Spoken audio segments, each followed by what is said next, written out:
अस्सलाम वालेकुम क्लास। इस लेक्चर में हमें देखना है कि अनकलेक्टेबल अकाउंट्स कैसे रिकॉर्ड करते हैं, डाउटफुल डेट्स क्या होते हैं और हमारे पास दो डिफरेंट अप्रोचेस होती हैं अनकलेक्टेबल रिकॉर्ड करने की।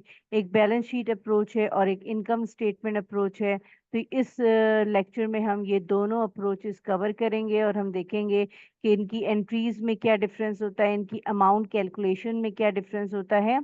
चैप्टर नंबर 7 है फाइनेंशियल एसेट्स। विलियम हाका बैटनर की बुक है फाइनेंशियल एंड मैनेजरियल अकाउंटिंग, और उसमें से हम ब्रीफ एक्सरसाइज 7.5 और 7.6 कवर करेंगे इस लेक्चर में। सो सबसे पहले आपको पता होना चाहिए अनकलेक्टेबल अकाउंट्स क्या होते हैं।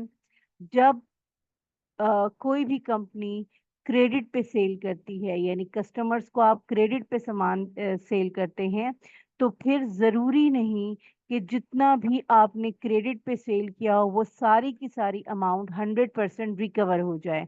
बल्कि क्या होता है कि कुछ अमाउंट जो है वो कुछ डाउटफुल होता है या कुछ अमाउंट आपकी अनकलेक्टेबल रह जाती है। सो ये उससे रिलेटेड टॉपिक है कि अनकलेक्टेबल अकाउंट्स क्या होते हैं।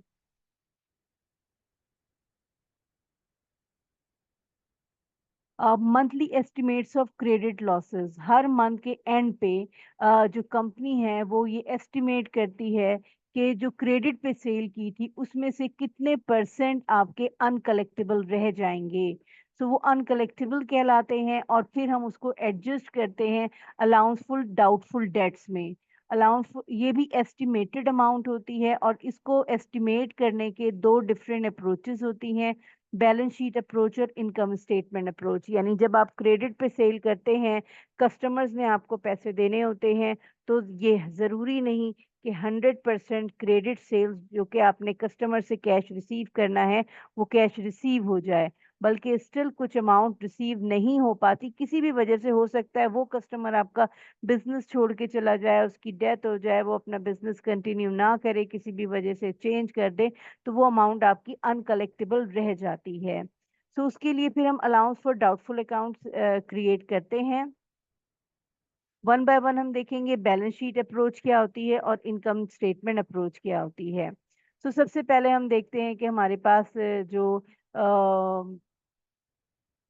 बैलेंस शीट अप्रोच है उसमें हम क्रेडिट लॉसेस कैसे करते हैं, कैसे कैलकुलेट करते हैं। तो year end accounts receivable is broken down into age classification. Age classification क्या होती है? एज क्लासिफिकेशन होती ये है बेसिकली, हम देखते हैं कि कस्टमर से जो आपने पैसे लेने हैं वो कितने पुराने हैं। यानी कि आपने जो सेल की थी क्रेडिट पे, क्या वो सेल 1 मंथ पुरानी है या 2 मंथ पुरानी है या 3 मंथ पुरानी है, या इसका इसको आप दूसरे लफ्जों में कहें कि आपने जो पैसे कस्टमर से रिसीव करने हैं, क्या वो रिसीवेबल अमाउंट 1 मंथ ओल्ड है, 2 मंथ ओल्ड है, 3 मंथ ओल्ड है। तो ये जो टाइम पीरियड इसमें इन्वॉल्व हो जाता है, इसको हम सबसे पहले क्या करते हैं, एज क्लासिफिकेशन कहते हैं इसको। तो जो अकाउंट या जो अमाउंट जितना या जो उधार जितना पुराना होता जाता है, उसकी कलेक्शन के चांसेस भी क्या होते जाते हैं, कम होते जाते हैं, उसकी लाइक्लीहुड जो है वो कम होती जाती है। तो सबसे पहले हम अकाउंट्स रिसीवेबल की एजिंग करते हैं और उसके बाद फिर हम हिस्टोरिकल बेसिस पे हम देखते हैं कि किस एज ग्रुपिंग में कितने परसेंट लाइक्लीहुड है कि ये कलेक्ट हो जाएगा या कितने परसेंट लाइक्लीहुड है कि ये अनकलेक्टेबल रह जाएगा। और उसके बाद हम सेपरेट अलाउंस हर एज ग्रुप का कैलकुलेट करते हैं और उसको फिर हम टोटल कर देते हैं, तो हमें हमारी अनकलेक्टेबल अमाउंट पता चल जाती है। ये बैलेंस शीट अप्रोच है। अब जैसे यहाँ पे आप देख लें, एक एग्जाम्पल दी हुई है और इस एग्जाम्पल को अगर आप देखें तो इसमें क्या डिस्कस हुआ है। करंट करंट का मतलब है कि जो आपका उधार 30 दिन के अंदर अंदर, यानी अभी आपका लेटेस्ट है, क्योंकि आपने पढ़ा था चैप्टर 6 में कि पेमेंट N/30 होती है, यानी कि कम से कम 10 दिन में तो 30 दिन में तो आपने पेमेंट करनी ही करनी होती है, तो वो N/30 कहलाती है। तो ये करंट होता है। उसके बाद जो ड्यू हो जाता है, यानी कि अमाउंट आपकी 1 से 30 डेज पुरानी हो जाती है, 15,000 है, 31 से 60 डेज है, और ये वो अमाउंट है जो कि आपको अभी तक रिसीव नहीं हुई। ये दो यानी कि 2 महीने पुरानी है, 2 से ज्यादा महीने पुरानी है, ओवर 60 डेज लिखा हुआ है, तो टोटल अकाउंट्स रिसीवेबल आपका 67 डेज है। और कितने दिन पुराना और कितना दिन करंट है, उसके बाद फिर हम इसमें बैड डेट्स एस्टिमेट करते हैं। बैड डेट्स क्या होता है, वो अमाउंट जो कि मिलेगी नहीं, जिसके चांसेस हैं कि ये अमाउंट मिलेगी नहीं। तो आप देखें जो बैलेंस आपका लेटेस्ट है यानी 45,000 जो करंट है, उसमें बेड डेट्स होने के जस्ट 1% चांसेस हैं, यानी कि 99% ये अमाउंट क्या हो जाती है, रिसीव हो जाती है। और जैसे जैसे उधार पुराना होता जाता है, जैसे ओवर 60 डेज है, इसमें आप देखिए परसेंटेज लिखी हुई है 10%, यानी इसके चांसेस ये हैं कि 10% चांसेस ये हैं कि ये रिसीव नहीं होगी, ओनली 90% चांसेस हैं कि ये अमाउंट रिसीव हो जाएगी। तो हम अनकलेक्टेबल अमाउंट एस्टिमेट कर लेते हैं कैसे, अकाउंट्स रिसीवेबल को उसकी रिस्पेक्टिव परसेंटेजेस से मल्टीप्लाई कर लेते हैं और हम उसकी बैड डेट्स या अनकलेक्टेबल अमाउंट कैलकुलेट कर लेते हैं और इसको हम सम कर लेते हैं। ये सारा प्रोसीजर जो ये आपने 1350 कैलकुलेट किया है, ये सारा प्रोसीजर आपका कहलाता है एजिंग मेथड, यानी schedule of accounts receivable by age, इसको हम, और ये बैलेंस शीट अप्रोच होती है, इसको बैलेंस शीट अप्रोच भी कहते हैं। अच्छा, फिर हम देखते हैं कि हमारा बैलेंस में already opening balance allowance for doubtful dates कितना बचा हुआ है, और फिर हमने जो एस्टिमेट किया है उन दोनों का डिफरेंस ले लेते हैं, तो डिफरेंस से हम एंट्री पास कर देते हैं। और एंट्री क्या बनती है, अनकलेक्टेबल अकाउंट्स हम डेबिट कर देते हैं और अलाउंस फॉर डाउटफुल डेट्स हम क्रेडिट कर देते हैं। ये जो अनकलेक्टेबल अकाउंट्स एक्सपेंस है, ये इनकम स्टेटमेंट में चला जाता है एक्सपेंस के तौर पे, और ये जो अलाउंस फॉर डाउटफुल डेट्स है, ये हम अकाउंट्स रिसीवेबल में बैलेंस शीट में जब बैलेंस शीट बनाते हैं, तो अकाउंट्स रिसीवेबल के बैलेंस से हम क्या करते हैं, इसको डिडक्ट कर देते हैं, माइनस कर देते हैं, तो हमारा नेट अकाउंट रिसीवेबल का बैलेंस आ जाता है। एक्सेल शीट पे हम प्रॉब्लम सॉल्व करते हैं और हम बैलेंस शीट अप्रोच की फिर हम देखेंगे कि बैलेंस शीट अप्रोच में मज़ीद क्या एंट्रीज होती हैं और उसको हम कैसे रिकॉर्ड करते हैं। तो ये आपका ब्रीफ एक्सरसाइज है 7.5, और हम देखते हैं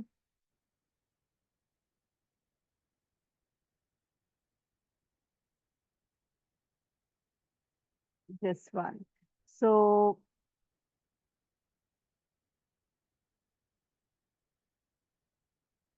Pachal Corporation reports the following information pertaining to its accounts receivable।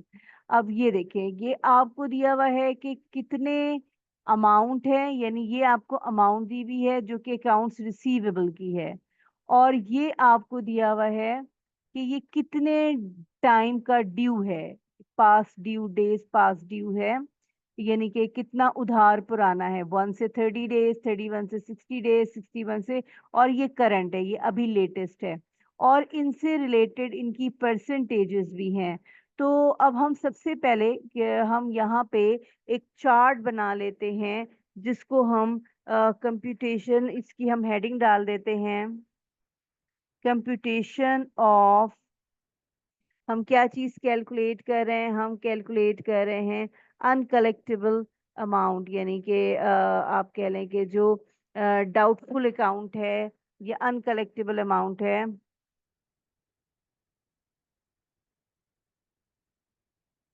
वो हम कैलकुलेट कर रहे हैं।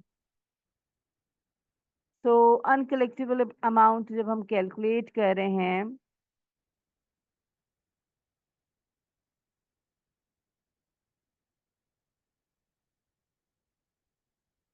इसमें हमारे पास कॉलम आ जाएंगे। अब यहाँ से ही हम कॉलम देख लेते हैं कि आपके पास जो हम पहला कॉलम यहाँ से लेंगे, वो हम ले लेंगे आपके पास हम डेज लिख लेते हैं कि हमारे पास डेज किस तरह से हैं। तो यहाँ पे हमने लिख लिया, एक हम कॉलम बना लेंगे डेज, तो डेज में हमारे पास आ गया करंट 1 से 30 डेज पास ड्यू,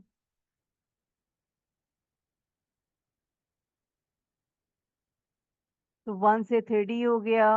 उसके बाद 31 से 60 हो गया, देन वी हैव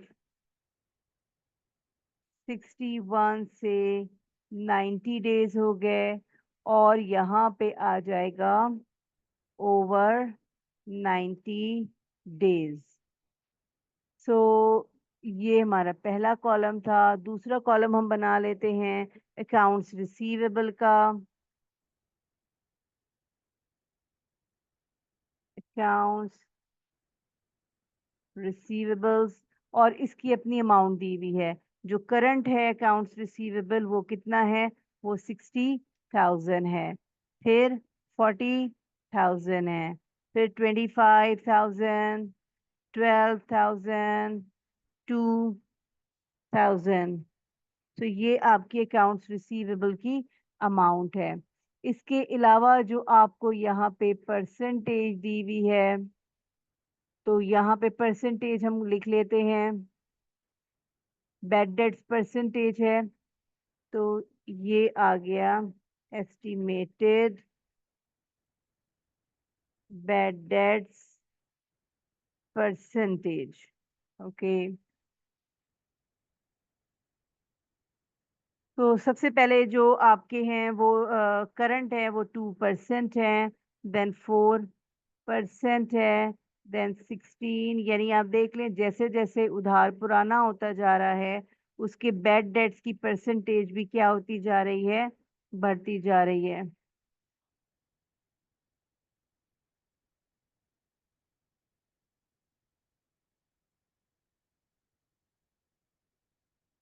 तो ये हमने परसेंटेज लिख दी है। उसके बाद हम यहाँ पे लास्ट कॉलम में अमाउंट कैलकुलेट करेंगे, अनकलेक्टेबल अमाउंट।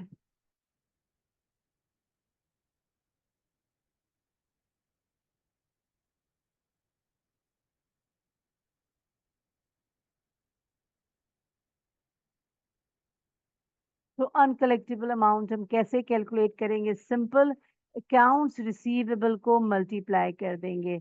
यहाँ मैं आपको इसकी वर्किंग दिखा देती हूँ। यानी 60,000 का हम क्या ले लेंगे, 2%। इसी तरह 40,000 का हम परसेंटेज ले लेंगे। ये वर्किंग हो गई। और इसकी जो हम कैलकुलेशन करेंगे वो हम किस तरह करेंगे, यहाँ पे देख लें, हम साइन ऑफ इक्वालिटी लगाते जाते हैं। तो ये हमारी अमाउंट जो कि डाउटफुल डेट्स है, यानी ये एस्टिमेटेड अमाउंट है कि जो कि कैलकुलेट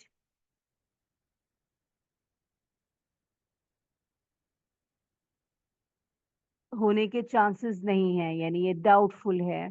तो हम इस पे परसेंटेज लगाते जा रहे हैं, और जब हम इनको ऐड करेंगे तो हमारे पास टोटल अनकलेक्टेबल अमाउंट आ जाएगी जो कि 13,400 है। यानी चांसेस हैं कि this 13,400 will not be collected. So ये आपकी अनकलेक्टेबल अमाउंट आ गई। ये हमने यहीं पे सवाल पढ़ा है और यहीं पे हमने इसको कैलकुलेट कर लिया है। आगे देखते हैं कि हम आगे क्या रिक्वायरमेंट है। आगे हमारे पास जो the company uses balance sheet approach to estimate its credit losses. Balance sheet approach है, ये जो अप्रोच हमने की है ये बैलेंस शीट अप्रोच ही है। पहली रिक्वायरमेंट है record the companies uncollectible account expense. Uncollectible की एंट्री आपने बनानी है, रिकॉर्ड करना है। Assume that it has 1400 credit balance allowance in its accounts receivable in its allowance for doubtful debts prior to making adjusting entries. सो आप यानी कि already 1400 मौजूद है। तो इसकी कैलकुलेशन ये है कि जो आपकी एस्टिमेटेड अनकलेक्टेबल अमाउंट है जो कि आपने एस्टिमेट की है, ये 13,400।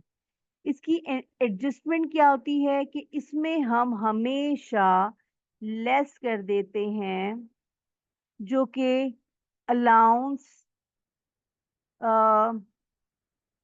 credit balance of allowance for doubtful debts prior to ad adjusting entry. Okay, prior मैंने जरा बोल्ड करके या लिखा हुआ है, उसकी वजह ये है कि अगर जो पहले से अमाउंट दी हुई होगी ये हमने चेक करना होगा। सो अमाउंट अगर पहले से दी होगी तो हमने इसको क्या करना है, इसको हमने इसमें से माइनस कर देना है। सो अमाउंट जो पहले से दी हुई है वो हम देख लेते हैं।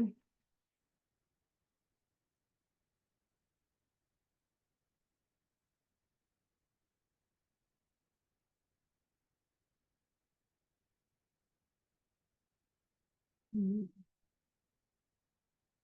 तो यहाँ पे हमारे पास ये अमाउंट हमने क्या की है, ये हमने लेस कर दी है।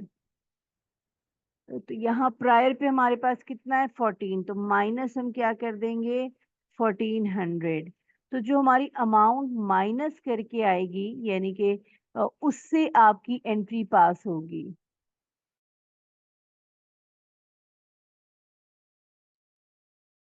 तो हम इसको माइनस कर लेते हैं, और जब आप माइनस करेंगे तो आपकी अमाउंट आ रही है 12,000।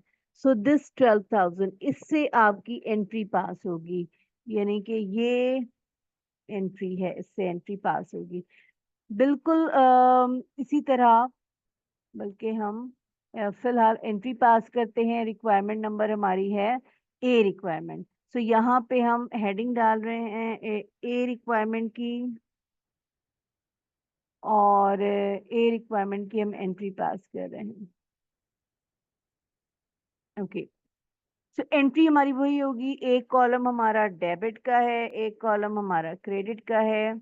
और जो हमने एंट्री पास करनी है, एंट्री अभी हमने डिस्कस किया था कि एंट्री हम पास करते हैं uncollectible, uncollectible accounts expense debit कर देते हैं, और क्रेडिट हम कर देंगे अलाउंस फॉर डाउटफुल डेट्स। ये हम क्रेडिट कर देंगे, और अमाउंट हमने जो अभी कैलकुलेट की है इस अमाउंट से हम क्या करेंगे, इस अमाउंट से एंट्री पास करेंगे, यानी 12,000 से, जिसमें से हमने ऑलरेडी अगर अलाउंस में अलाउंस फॉर डाउटफुल डेट्स में पहले से बैलेंस क्रेडिट साइड पे मौजूद है, ये बैलेंस क्रेडिट साइड पे मौजूद है, तो ये बैलेंस हम माइनस, ये मैं हाईलाइट कर रही हूँ कि ये बैलेंस हम माइनस कर देते हैं। इसी तरह रिक्वायरमेंट नंबर सी है, रिक्वायरमेंट नंबर बी है, और बी में क्या पूछा हुआ है कि अगर आपका डेबिट बैलेंस हो, जैसे रिक्वायरमेंट नंबर ए में था कि ऑलरेडी क्रेडिट बैलेंस था एडजस्टिंग एंट्री से पहले, तो यहाँ पे पूछा जा रहा है कि अगर आपको ऑलरेडी डेबिट बैलेंस है तो आप क्या करेंगे। तो ये रिक्वायरमेंट हम रिपीट करेंगे, और ये हम किस तरह से करेंगे कि यहाँ पे जो क्रेडिट बैलेंस आप लेस कर रहे थे, अगर यहाँ पे आपका डेबिट बैलेंस हो तो लेस करने के बजाय आप इसको क्या करेंगे, ऐड करेंगे। यानी यहाँ पे जो बैलेंस आ रहा है यहाँ पे हम इसको ऐड कर लेंगे, तो बैलेंस कितना आ रहा है 1600 आ रहा है, तो ये हमने ऐड कर लिया। तो एंट्री बजाय हम 12 के हम किससे पास करेंगे, 15 से हम एंट्री पास करेंगे। सो ये 15 से हमने एंट्री पास की। सो ये बैलेंस शीट अप्रोच है, इसमें हमने देखा कि सबसे पहले एजिंग मेथड के तहत हम टोटल जो एस्टिमेटेड अनकलेक्टेबल अमाउंट है वो कैलकुलेट करते हैं, और अगर आपका already allowance for doubtful debts balance आ रहा है, प्रायर बैलेंस आ रहा है, पिछला बैलेंस आ रहा है, ओपनिंग बैलेंस आ रहा है, तो उसको एडजस्ट करते हैं हम अनकलेक्टेबल की एस्टिमेटेड अमाउंट में। तो जो अगर हमारा प्रायर बैलेंस क्रेडिट आ रहा है तो उसको हम लेस कर देते हैं और लेस करके जो अमाउंट आती है उससे एंट्री पास करते हैं, और अगर डेबिट आ रहा है तो उसको फिर हम ऐड कर देते हैं, तो फिर ऐड करके जो अमाउंट आ रही होती है उससे हम एंट्री पास करते हैं। उसके बाद जब आप अकाउंट्स रिसीवेबल लिखेंगे तो ये वाली अमाउंट जो है आपकी कैलकुलेटेड वाली, ये उसमें से माइनस हो जाएगी। ये हम डिटेल में एक प्रॉब्लम करेंगे तो प्रॉब्लम से हम इस पे देखेंगे बैलेंस शीट इम्पैक्ट क्या आता है। इसके बाद जो है वो हमने नेक्स्ट अप्रोच देखनी है, और नेक्स्ट अप्रोच हमारी है जो हमने दो अप्रोच की थी, नेक्स्ट अप्रोच हमारी इनकम स्टेटमेंट अप्रोच है। इनकम स्टेटमेंट अप्रोच में हम क्या करते हैं, अनकलेक्टेबल अमाउंट की एक परसेंटेज है जो कि हम क्रेडिट सेल्स के ऊपर अप्लाई कर देते हैं, is based on actual uncollectible from prior years credit sales। credit sales के ऊपर अप्लाई कर देते हैं। the focus is on determining the amount to record on the income statement as expense uncollectible expense के तौर पे हम देखते हैं इनकम स्टेटमेंट में कैसे रिकॉर्ड करना है। सो ये एंट्री हम देखते हैं इसकी फर्दर इसकी कैलकुलेशन क्या होती है। क्रेडिट सेल्स आपको दी भी होती है, नहीं भी होती है तो हमने नेट क्रेडिट सेल्स कैलकुलेट करना होती है, और उसके बाद हम उसके ऊपर अप्लाई कर देते हैं एक परसेंटेज, एस्टिमेटेड अनकलेक्टेड परसेंटेज आपको दी हुई होती है to be applied on credit sales. और जो भी अमाउंट आ जाती है उसमें हम कोई ये नहीं चेक करते कि प्रायर पीरियड में या पिछला कोई ओपनिंग बैलेंस है डाउटफुल डेट्स का है या नहीं है, क्योंकि ये इनकम स्टेटमेंट अप्रोच है, हम डायरेक्टली परसेंटेज अप्लाई करते हैं और डायरेक्ट एंट्री पास कर देते हैं। इसके अलावा अब जैसे ये हमारे पास एक एग्जाम्पल है और इसमें हमने सेल्स के ऊपर ये 1% अप्लाई किया है तो 600, तो 600 से हम डायरेक्ट एंट्री वही पास करते हैं, 600 से हम डायरेक्ट एंट्री पास कर देते हैं, और इसमें हम कोई एडजस्टमेंट नहीं करते हैं। तो इसको अगर हम एक्सेल पे एक प्रॉब्लम है, हमारी नेक्स्ट प्रॉब्लम है 7.6, तो इसको हम कैलकुलेट करके देखते हैं और डिफरेंस फिर हम देखेंगे आखिर में कि दोनों में क्या डिफरेंस होता है। सो एग्जाम्पल है हमारे पास, नेक्स्ट है 7.6 ब्रीफ एक्सरसाइज है, वो हम देखते हैं। Wilson Corporation uses an income statement approach to estimate credit losses. In gross accounts receivable of 5 million at the beginning of the period had net realizable value of 4925, यानी यहाँ आपको बताया गया है कि अकाउंट्स रिसीवेबल है, अकाउंट्स रिसीवेबल की आपको अमाउंट दे दी गई है, और अकाउंट्स रिसीवेबल की अमाउंट कितनी दे दी गई है, ग्रॉस अमाउंट है, और ये नेट रिलाइजेबल अमाउंट है कि इसमें से तमाम एडजस्टमेंट करने के बाद ये अकाउंट्स रिसीवेबल की अमाउंट आएगी। During the period the company wrote off, यानी कंपनी ने राइट ऑफ कर दिया, एक अकाउंट खत्म कर दिया, क्लोज कर दिया, and collected 7.8 million from credit customers. Credit sales आपको दे दी है 9 मिलियन की, और आपसे कहा गया है कि 1% जो है वो यानी कि कलेक्ट नहीं होगी, 1% अमाउंट जो है वो अनकलेक्टेबल रह जाएगी। इनकम स्टेटमेंट हम अप्रोच कर रहे हैं और रिक्वायरमेंट है determine the net realisable value of companies accounts receivable. So company का अकाउंट्स रिसीवेबल हमने देखना है, उसकी नेट रिलाइजेबल वैल्यू हमने कैलकुलेट करनी है। तो इसमें हमारे पास सबसे पहले हम स्टार्ट करते हैं बिगनिंग बैलेंस से। अब देखिए यहाँ पे हमारे पास जो है वो अकाउंट्स रिसीवेबल का ओपनिंग बैलेंस है। सो अकाउंट्स रिसीवेबल का ओपनिंग बैलेंस हमने कहाँ से लिया हुआ है, सवाल में दिया हुआ है gross accounts receivable at the beginning of the period. यहाँ पे बिगिनिंग ऑफ द पीरियड आपको दिया हुआ है दिस वन, वो कितना है, वो 5 मिलियन है। तो यहाँ पे हम ले लेंगे अमाउंट आपकी ओपनिंग 5 मिलियन। अच्छा, जब क्रेडिट सेल्स हुई है तो क्रेडिट सेल से क्या होता है, क्रेडिट सेल से अकाउंट्स रिसीवेबल मजीद बढ़ जाता है, तो हम यहाँ पे ऐड कर लेंगे क्रेडिट सेल। चैप्टर 6 में हमने क्रेडिट सेल्स की थी और उसमें हमने लिखा था अकाउंट्स रिसीवेबल डेबिट और क्रेडिट सेल और सेल्स हमने क्रेडिट की थी। तो क्रेडिट सेल्स से अकाउंट्स रिसीवेबल आपका बढ़ जाएगा, तो हम यहाँ पे ऐड कर रहे हैं कितनी क्रेडिट सेल्स थी, 9 मिलियन की क्रेडिट सेल्स थी, वो हमने यहाँ पे क्रेडिट सेल्स लिख दी। अच्छा, राइट ऑफ का मतलब ये है, यहाँ पे एक और अकाउंट राइट ऑफ हुआ है, ये देखें। राइट ऑफ का मतलब है वो अकाउंट खत्म कर दिया, वो श्योर हो गया, कंफर्म हो गया, वो कस्टमर जो है वो आपका आप कह लें कि बिजनेस छोड़ के चला गया। तो जब राइट ऑफ हो जाता है तो हमारे पास अकाउंट्स रिसीवेबल क्या हो जाएगा, अकाउंट्स रिसीवेबल आपका खत्म हो जाएगा। तो यहाँ पे हम लेस कर देंगे राइट ऑफ, या simple accounts receivable return of कर देंगे। कितनी अमाउंट से राइट ऑफ किया है, -1 लाख। तो 1 लाख राइट ऑफ हो गया। उसके बाद इसमें लिखा हुआ है कलेक्टेड 7835, यानी ये वो अमाउंट है जो जिसकी कलेक्शन हो गई है। जब आप कलेक्ट करते हैं अमाउंट, पैसे कलेक्ट करते हैं, तो एंट्री क्या बनती है, एंट्री बनती है कैश डेबिट और अकाउंट्स रिसीवेबल क्रेडिट। इसका मतलब है कि आपने अकाउंट्स रिसीवेबल कलेक्ट कर लिया है, तो अकाउंट रिसीवेबल का जो बैलेंस है वो क्या हो जाएगा, अकाउंट्स रिसीवेबल का बैलेंस डिक्रीज हो जाएगा। तो हम ये डिडक्ट कर देते हैं कलेक्शन ऑफ अकाउंट्स रिसीवेबल। कितनी अमाउंट कलेक्ट हो चुकी है, अमाउंट यहाँ पे दी हुई है 7,08,35,000।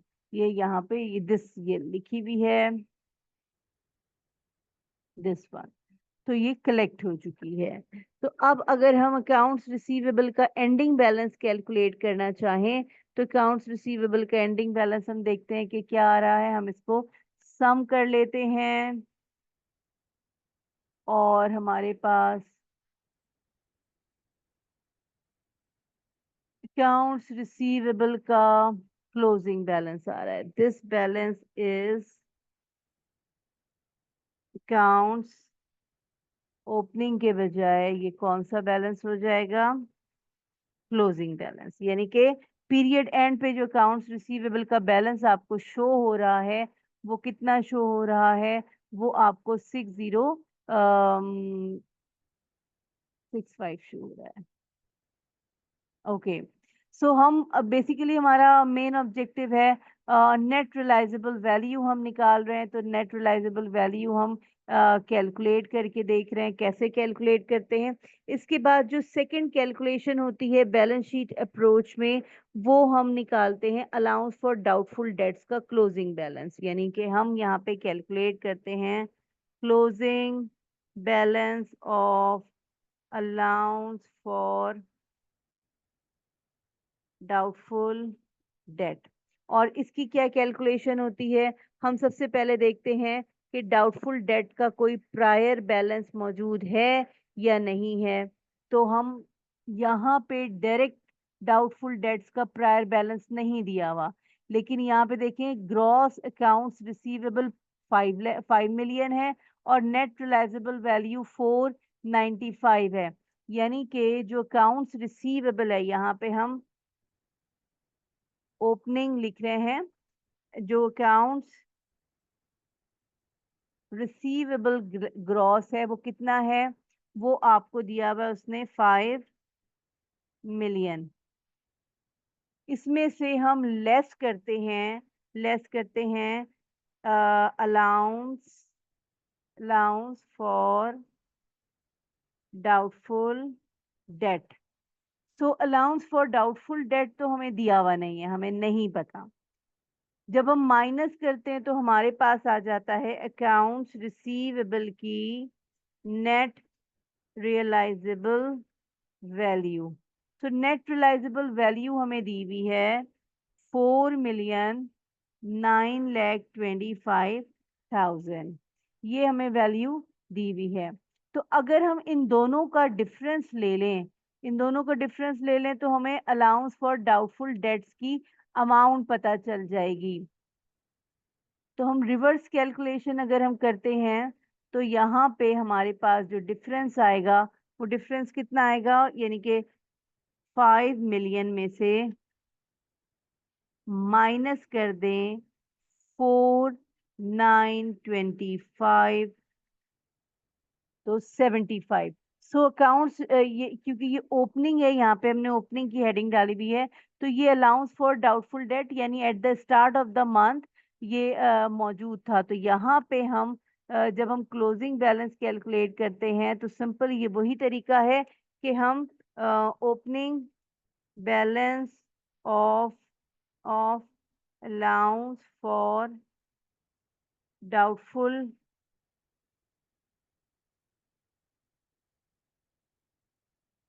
डाउटफुल डेट लेते हैं,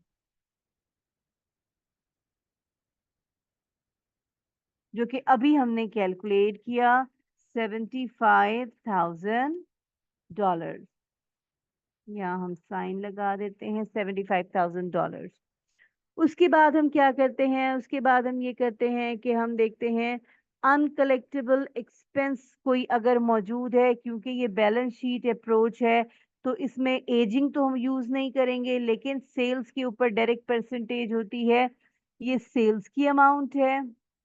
Out of its credit sales, 1% is estimated to be uncollectible। तो जो अनकलेक्टेबल है हम इसमें ऐड कर देते हैं, यानी हम इसमें ऐड कर देंगे estimated collectible amount। और ये एस्टिमेटेड अनकलेक्टेबल अमाउंट कैसे कैलकुलेट करेंगे? सेल्स आपकी है 9 मिलियन, उसका 1% अनकलेक्टेबल है, और 9 मिलियन का 1% कितना हो जाएगा? $9 लाख।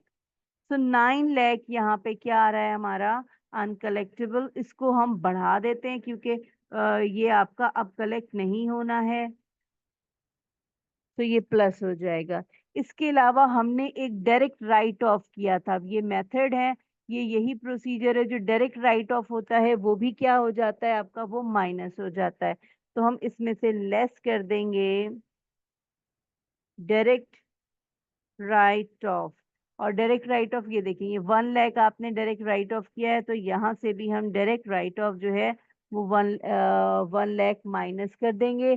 तो आपके पास यहाँ पे क्लोजिंग बैलेंस आ जाएगा डाउटफुल डेट्स का। तो अब आप इसको अगर टोटल कर लें तो ये आपका जो क्लोजिंग बैलेंस है, ये आपका 1% आ रहा है 90,000 आ रहा है। तो ये हमने 90,000 कैलकुलेट किया, और फिर अब हम इसको 90,000 तो ये आपका क्लोजिंग बैलेंस आ गया जो हमने कैलकुलेट किया है।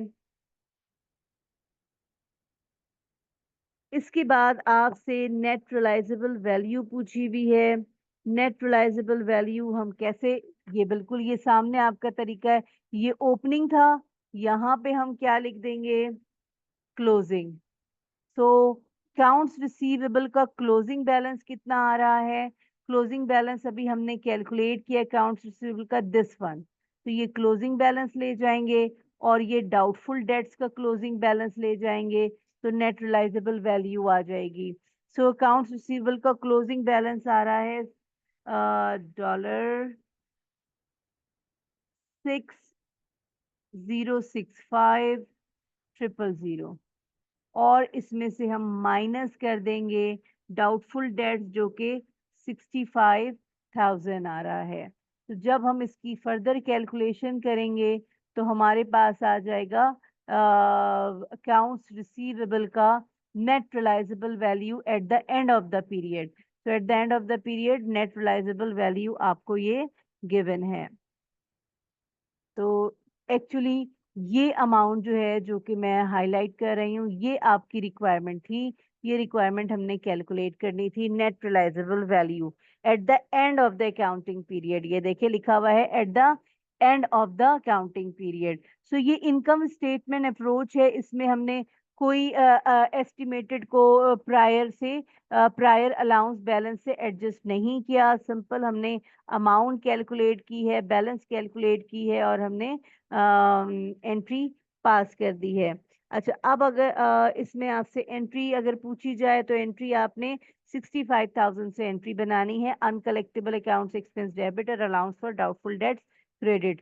सो इस पर्टिकुलर लेक्चर में हमने देखा कि allowance for doubtful debts calculate करने के लिए हमने दो डिफरेंट जो मेथड हैं वो हमने कैलकुलेट किए। सबसे पहले एक हमने बैलेंस शीट अप्रोच देखी जो कि एजिंग ऑफ रिसीवेबल्स पे अमाउंट कैलकुलेट करते हैं, जबकि यहाँ पे हमने जो दूसरी अप्रोच इनकम स्टेटमेंट अप्रोच देखी वो हमने देखी कि ये इसमें हम परसेंटेज कैसे कैलकुलेट करते हैं, परसेंटेज ऑफ क्रेडिट सेल्स पे हम लगा देते हैं। अच्छा, अकाउंट्स रिसीवेबल और अलाउंस फॉर डाउटफुल डेट्स ही हम साथ लेके चलते हैं कैलकुलेट करने के लिए, जबकि अनकलेक्टेबल जो है यानी कि इधर हम allowance for doubtful debts calculate करते हैं, परसेंटेज अप्लाई करते हैं अकाउंट्स रिसीवेबल पे, जबकि इनकम स्टेटमेंट अप्रोच में अनकलेक्टेबल की परसेंटेज अप्लाई करते हैं सेल्स पे। Okay class, so that's it from this lecture. Take care class.